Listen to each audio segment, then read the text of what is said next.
unprecedented nature, a worldwide crisis which has hit health, the economy, and all aspects of human life. And this pandemic requires a global response, an international response. And I'd like to thank India for the cooperation your country has shown with the EU. I'd like to pay tribute to your role nationally, your mobilization, but internationally, the role you've played multilaterally in combating this pandemic. India and the EU are partners in trade, in investment. We are fully convinced that building on what we already do in this partnership, we can, through this meeting, find a way to find means of intensifying our cooperation even further. This in all areas, including trade and the economy. India and the EU are great democracies. We share common values. We also believe that multilateral commitments needs to be boosted and supported to combat global challenges, whether it's stability, security, combating terrorism, and so on. And so, Prime Minister, I also want to I'm not only very happy to see you in this video conference, but also want to take this opportunity to express the wish to really see this partnership with India as a political one covering multiple facets of our relationships, but is also a stable, structured, essential partnership, a structural partnership. This is how we see it. We also wish to congratulate India for being elected to the UN Security Council for 2021-2022. We also very happy to welcome you to the leadership of the G20 in 2020, which will actually be the 75th anniversary year of the independence of India. I hope that through this conference we can make even further progress and understand each other even better and strengthen our links even more bilaterally and multilaterally. And I hope that when it will become possible again, when the health situation changes, we will be able to meet personally again too. So this is what I wanted to say by means of introduction. And if I may, I would now like to ask President von der Leyen to take over, and then I would ask you to make your introductory comments too. Ursula, you're next, please. Thank you, Charles, and dear Prime Minister. It's a pleasure to see you again. And I very well remember my visit to India a few years ago. So it's wonderful to see you now. Unfortunately on screen, I would have liked and preferred to visit you personally. But, well, these are difficult times and therefore unusual measures have to be taken. I'm very much looking forward to our exchange. Me too, I would like to offer my sincere congratulations on twice on two topics. First of all, indeed, on the positive vote in the United Nations, and secondly, on securing the G20 presidency in 2022. So there is a lot of work ahead of us together. I will not, right for my introductory remarks, go too much in depth because we have a packed agenda. It's a pleasure to see you again.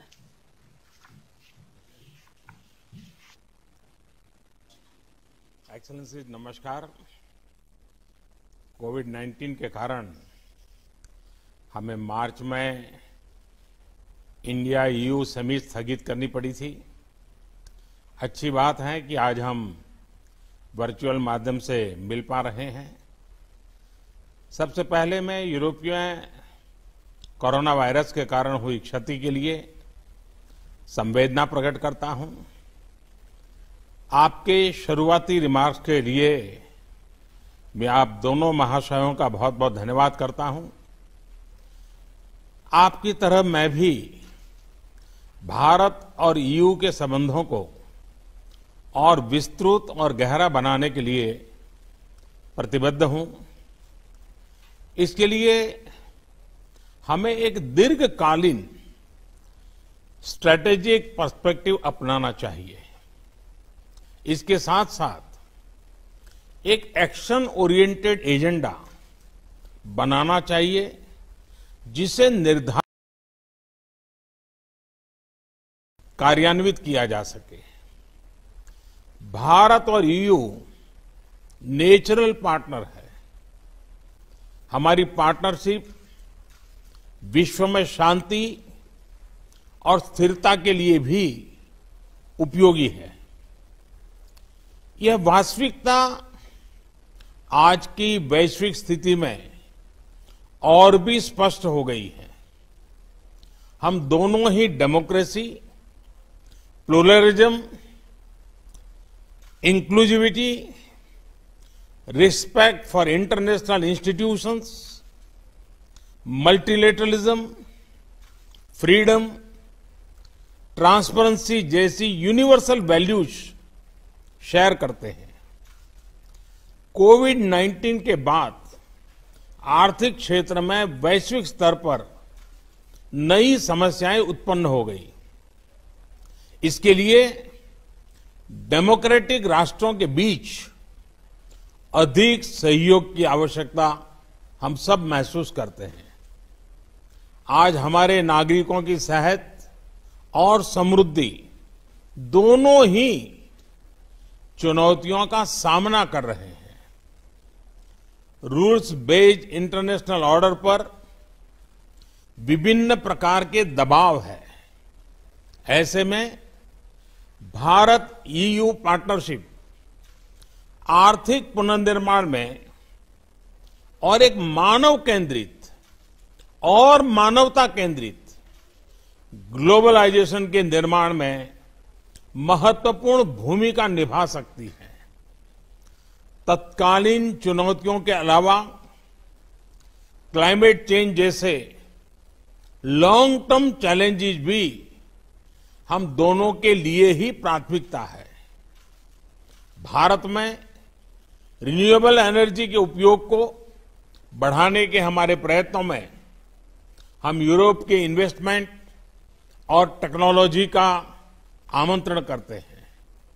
मैं आशा करता हूं कि इस virtual summit के माध्यम से हमारे संबंधों को गति मिलेगी। एक्सेलेंसीज, मैं आपसे बात करने के इस अवसर के लिए पुनः प्रसन्नता व्यक्त करता हूं। अब मैं हमारे अगले एजेंडा आइटम कोविड-19 के खिलाफ हमारे रिस्पांस पर अपने विचार रखूंगा। एक्सेलेंसीज, मेरे विचार से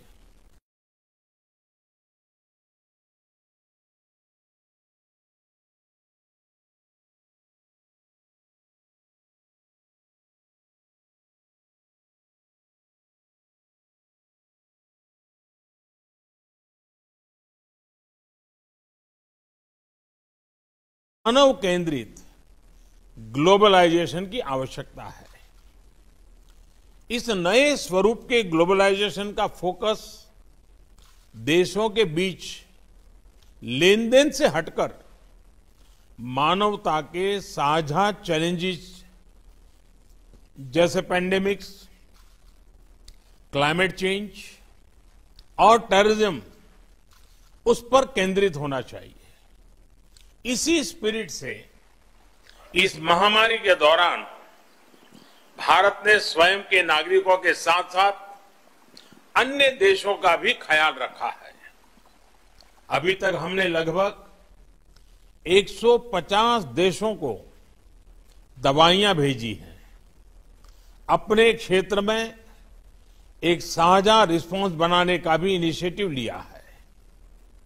ईयू और उसके सदस्य देशों ने accelerating the access to COVID tools की जो पहल ली है उसका हम स्वागत करते हैं। भारत के रिसर्चर्स और फार्मा कंपनियां इस ग्लोबल प्रयास में अपना योगदान देने को तैयार हैं। Excellencies,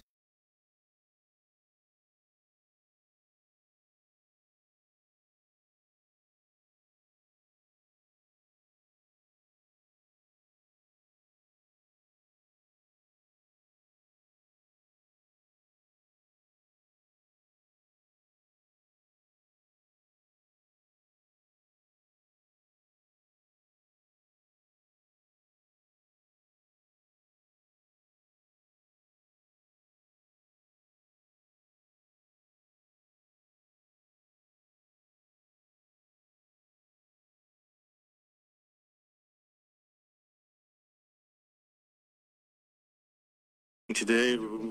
We greet you. It's a pleasure to meet you, even if only by video conference, only a virtual meeting. It's